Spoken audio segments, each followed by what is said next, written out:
Welcome back to another video. This one here, we are going to be doing quite a bigger service. This is going to be a 2014 Nissan Rogue.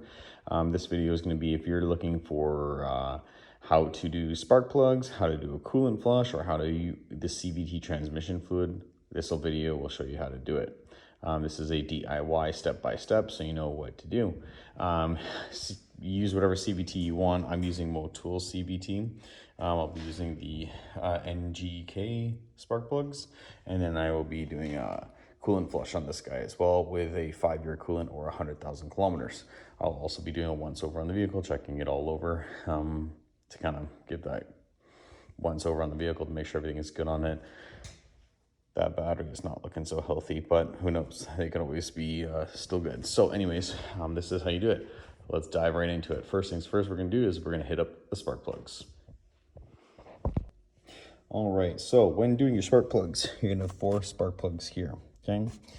You've got to remove this out of your way first. They are pushed in with these little pressure tabs that you can literally just lift off like that. Okay, you can have one here, I think there's one more right here. But also you're gonna have to pull these hoses back, and there is gonna be a hose clamp right here that you're gonna have to take off. Make sure you don't drop it down. And then also there's this one here, you can take it off here, or you can take it off just down there. Whatever's easiest for you, doesn't matter. All right, once you've got that off, you're gonna take these pressure tabs and use a pair of pliers to pull them off. Okay, you can use your fingers, just pinch them, and off they come, okay? That gives you a little bit more wiggle room. The harness is connected here, so don't yank on it too hard, but that gives you the clearance that you require to take these off. Now you'll need is a 10mm bolt. All right, so once you've gone ahead and you've taken your 10mm and you've removed all those bolts, put them off to the side like I have.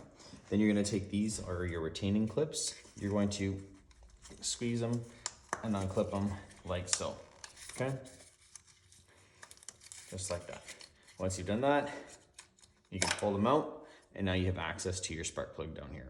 I always do one at a time with one coil, so that way they don't get mixed up, and that way everything, you don't leave the holes exposed for something to fall in.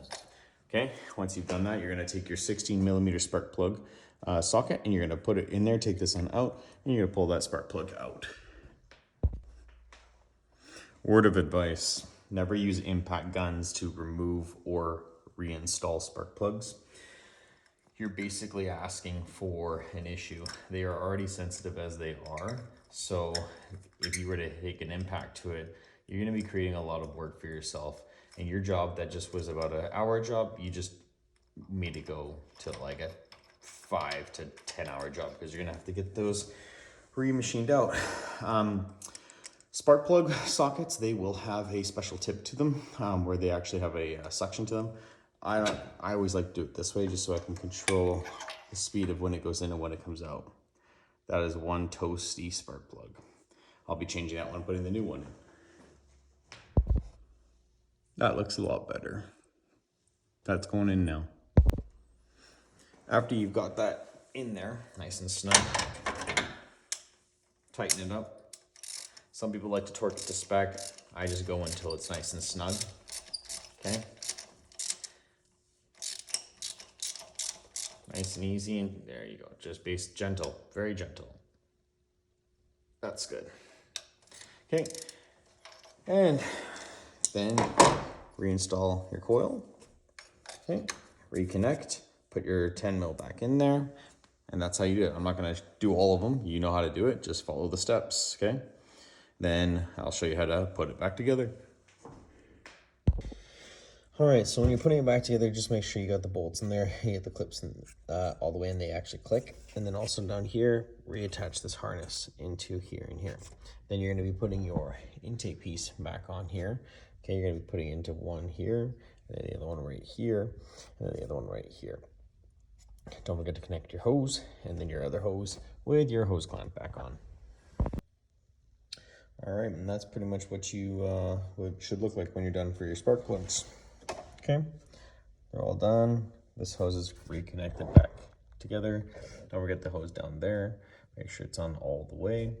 Rubber bushing goes in here, 1, 2, and the third one goes in here. Okay, that is how you do spark plugs. Now, for coolant. overflow reservoir right there. Rad cap hole right there. Upper hose right here, lower hose down here. Now, there's a few ways you can do it. Quick lube places, they'll put a machine on it off the top rad hose and they kind of force the induction that out. I like to do it the slow, natural way of pulling off the upper rad hose down here by the thermostat housing, as well as the lower rad hose underneath the vehicle. So that is what you should be doing if you're going to be doing it at home. So yeah. Also take off the reservoir hose right here to bring this guy out, okay? All right, so I should have probably done a bit better of a detailed explanation on the coolant flush here, but this is the new coolant now. So I've already filled up that reservoir chamber. I filled it all the way up to the top here. I did take off the upper rad hose here, and then if you come all the way down here, pardon me, there is another hose right here that, I don't know if you can see it, that I removed. So that's how I did the flush on there. So I got all the coolant out of the vehicle till it was bone dry, and then I replenished it with after the first bleeding. I'd say about 8 point something liters. Now I'm moving on to the CVT transmission. CVT transmission, this will be your dipstick here. Sometimes people will say, oh, you need a special tool to get into it. You don't. I gotta wipe this off before I open it up so coolant doesn't go down there, but you don't. You just gotta get a pick in here on the side and kind of mess with it, because right where that toggle hole is, right here, this comes out. Do yourself a favor when you're done with it. Do it, twist it, and put it back in so this piece is on this side. This vehicle here should take about 7.8 liters if it's front wheel drive. If you have an all wheel drive, you're gonna need 8.8. Okay, remember that, 7.8 front wheel drive, 8.8 all wheel drive.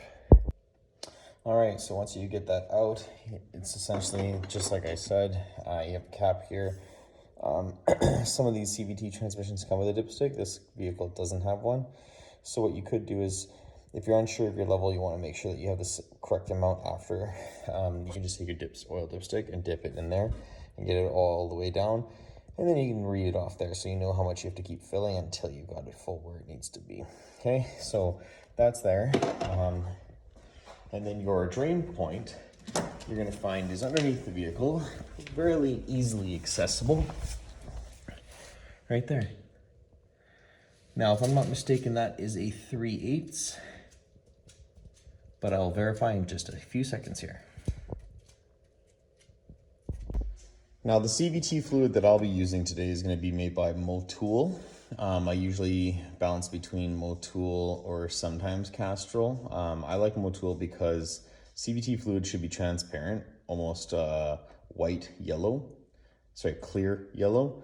And Castrol is red, whereas Motul is still its original water-like color. So I like using this one.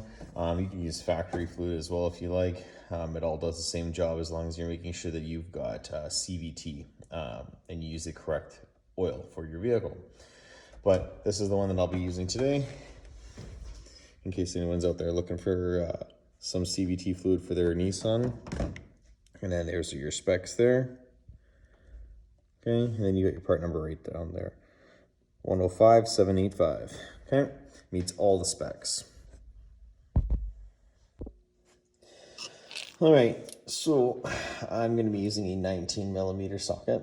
Okay, which is what the spec is for here. I've already cracked it loose just to save time on the video here, but as you can see, it's already pretty nasty in there. So you can measure it out if you want to, but remember I already quoted you and told you how many liters you need, but that's basically it. All right, so I'm done draining now. I'm just buttoning it up now.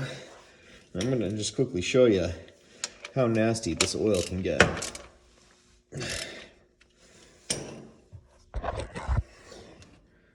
Pretty gross. So make sure you tighten it up, okay? Exactly where you need to be. And then nice and snug, and then wipe it down.